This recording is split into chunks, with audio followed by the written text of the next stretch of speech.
Alright. So did you kill Monika? Oh, what's this one? I must drop all my courage and let out a decisive roar. Excuse me, waiter! What the fuck? I can't believe I never commented on the menu music. Hello everyone, it's Robin here. It's a little bit of a late video because it's... God, what time is it? 2:05 in the morning. Late. So, we are going to be continuing on our playthrough of Exit Music.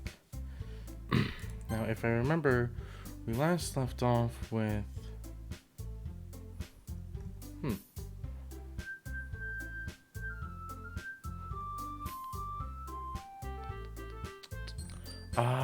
okay. We last left off making our sandwich when we got home, going to sleep, and now we are in the club room. So, let's get started. Oh, hi Robin. I'm back at the Literature Club. Craning my neck, I look around the club room. It's empty. Yuri and I are the only people here.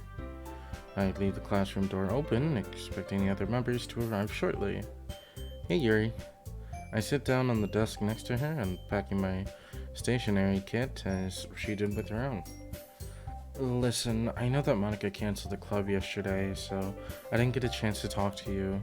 So I just wanted to say that I'm sorry that she had to let our little presentations go. Don't worry about it, Robin. Monika told me that it wasn't your fault you couldn't come. She said it was something serious. Yeah, it was a bit of an emergency. I decided to play down the situation in case Yuri doesn't know the full story. I don't want her to worry, after all. Are you alright? Me? Yeah, I'm fine. Don't worry about me. It was someone else. Someone close. I see. Well, I hope everything works out for you well, and your friend. I hope so too, Yuri. A moment passes of complete silence. Yuri sat down in her desk, still reading. The class is still empty aside from us. So, Yuri. Yuri jumps in her chair a little, startled by my interrupting the silence. Yes? You haven't seen Monika today, have you? I'm afraid not, Robin. She's been in a mood since the festival, unfortunately. Not that I mean to be so rude about it. It did mean a lot to her after all. I know it did. That was why I wanted to speak to her. Maybe if I explained why Sayori and I were absent, then she might forgive me. Well, the both of us. But I promised Sayori I wouldn't say anything to Monika. Has Monika said anything about me since the festival? Not really. I mean, she did complain that the three of you were gone, and I was kind of thankful that we got to cancel. Not to ruin Monika's plans, though. I never do such a thing intentionally. I know you wouldn't, Yuri. Don't worry. I can tell you're too good of a person to be so mean. Besides, you have no reason to want to sabotage her like that. Right? Yuri falters for a moment, lost for words. Not at all. It's just that... I don't even know if I should be telling you this. Well, I overheard Monika talking about you and Sayori to one of her friends. I wasn't eavesdropping, though. What did she say? I heard her mention that the only good reason to cancel on her festival is if somebody died. What? Monika wouldn't say something like that, right? She's a sweetheart. Besides, not only is she egocentric, it's insensitive. Oh, not only is it egocentric? Yeah. Even though she didn't know about Sayori, it felt like it was too close to reality. Wow, that's harsh. I doubt she meant it, though. What I mean to say is, she was in no position to say that.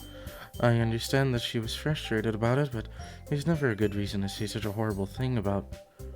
Yuri's words get caught in her throat as she retreats to the confines of her book. I turn and see Monika standing in the doorway, giving Yuri an intense glare. She doesn't dare meet Monika's gaze, instead concentrating on the portrait of Markov. I wish I could do the same. I swallow. She huffs and starts talking. Where's Sayori and Natsuki? She stares at Yuri intently. Monika's presence intimidates me. I don't know, Monika. I haven't seen them. She gives me an acidic stare, her emerald eyes piercing my confident facade. Did Sayori tell her about the hospital? Are you sure? Yeah. Alright then. How come you weren't at the festival, Robin? I had a family emergency.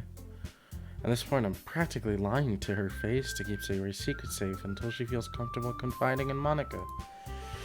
Then again, I've known Sayori for so long. She's pretty much a part of my chosen family at this point. She's like a sister to me. So it's more stretching the truth than it is lying to her. Well, that's what I'll tell myself anyway. Right. Monika's not having any of this.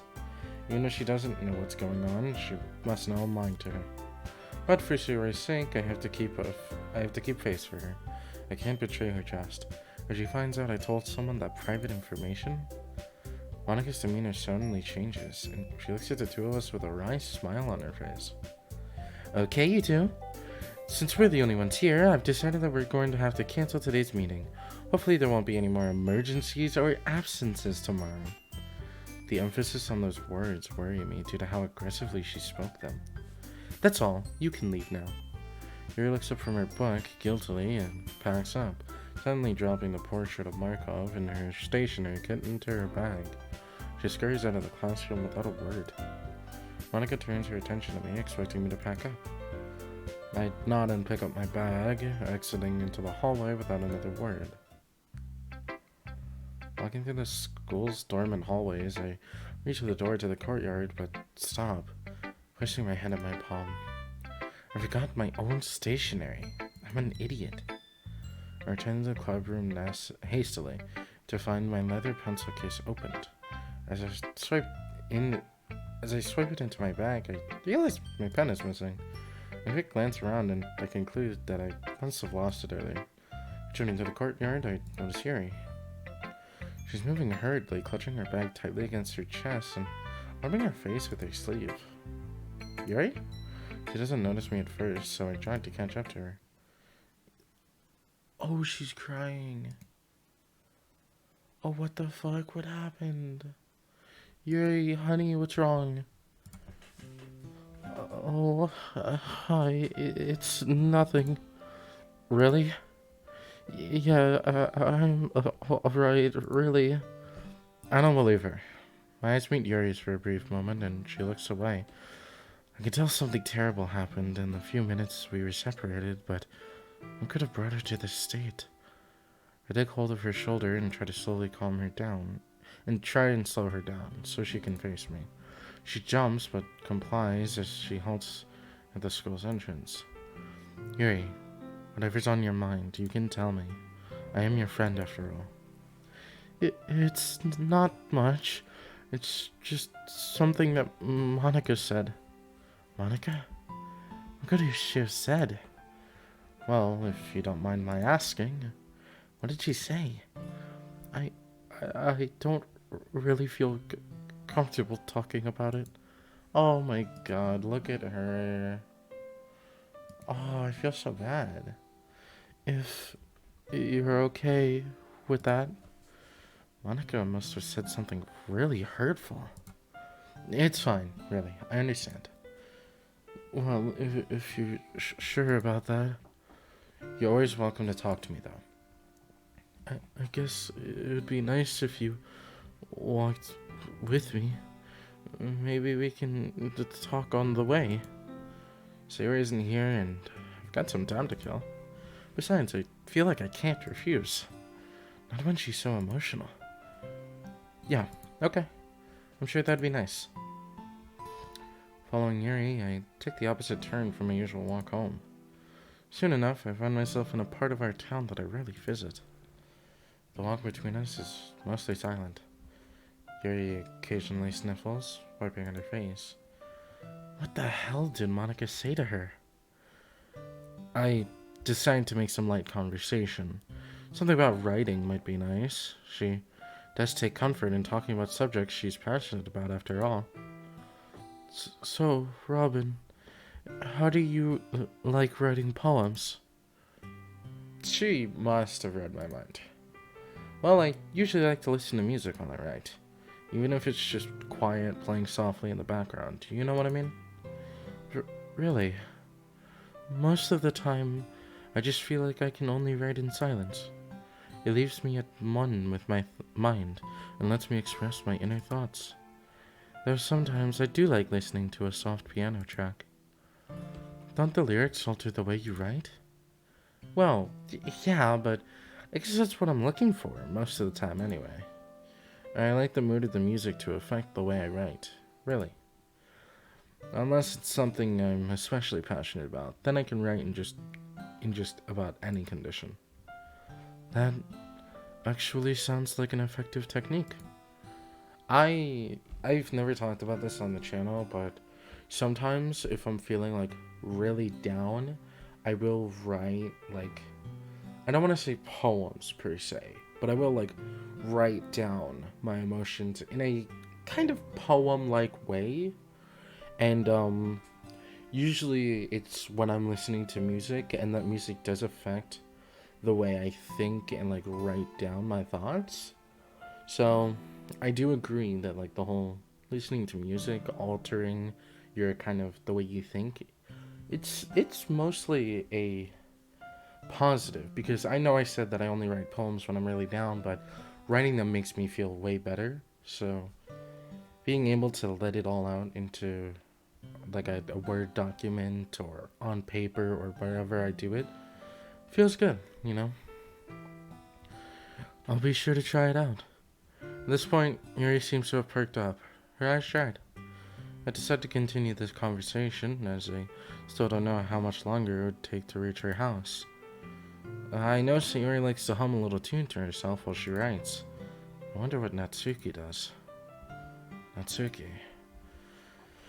I've been trying to contact her since I saw her in the hospital, but she hasn't responded to my messages. She hasn't showed up to school at all this week either. God, what could have happened? Was it really her father? I don't want to believe it, but the pieces fit together.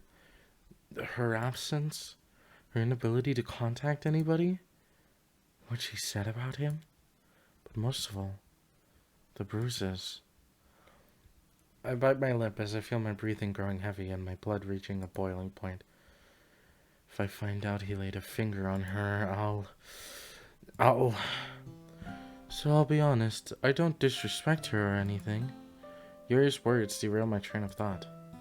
Natsuki's poems are just a little too simple for my liking. I suppose they lack a certain edge. I spaced out. Again. Yeah. Speaking of Natsuki, however, I think we just passed her house then. Wait, what? Wait, which one? He looks at me, a little surprised by my urgency. Regardless, she points out the house to me.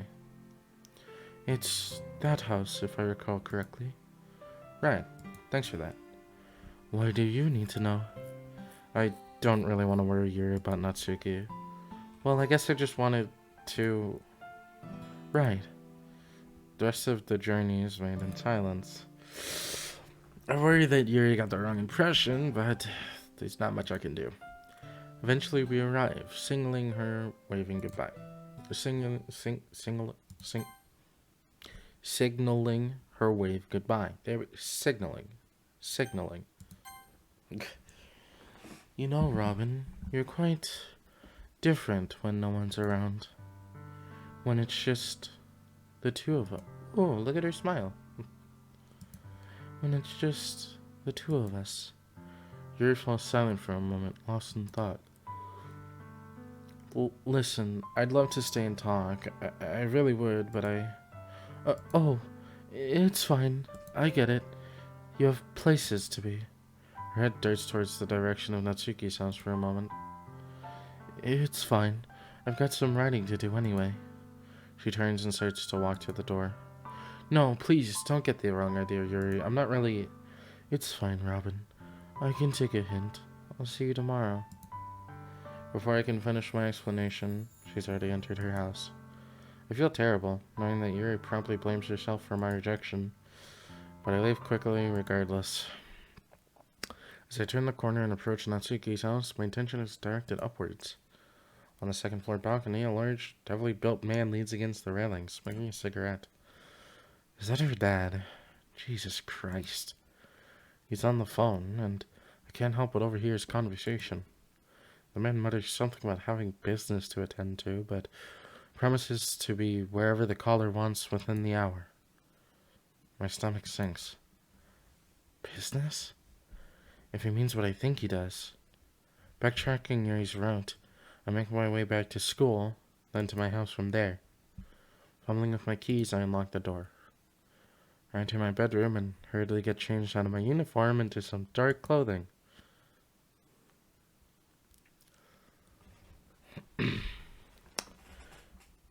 So, that's going to be it for this episode. I'm sorry, I know this one was a bit of a shorter one. You're going to have to forgive me. I am a little tired, but I wanted to make sure that I got all this week's videos out. So, I decided that if I wanted to get this video out, I needed to do it now. And I'm tired. So, I think having a shorter video, but then having the full week's videos ready to go is better than having a longer video and not all of the week's videos ready to go. So, in the next video, we will be continuing from here, breaking into Natsuki's house, I think. Thank you guys so much for watching, and I hope you enjoyed. Again, I apologize for this video being rather short compared to my other ones. But, until the next video, peace out.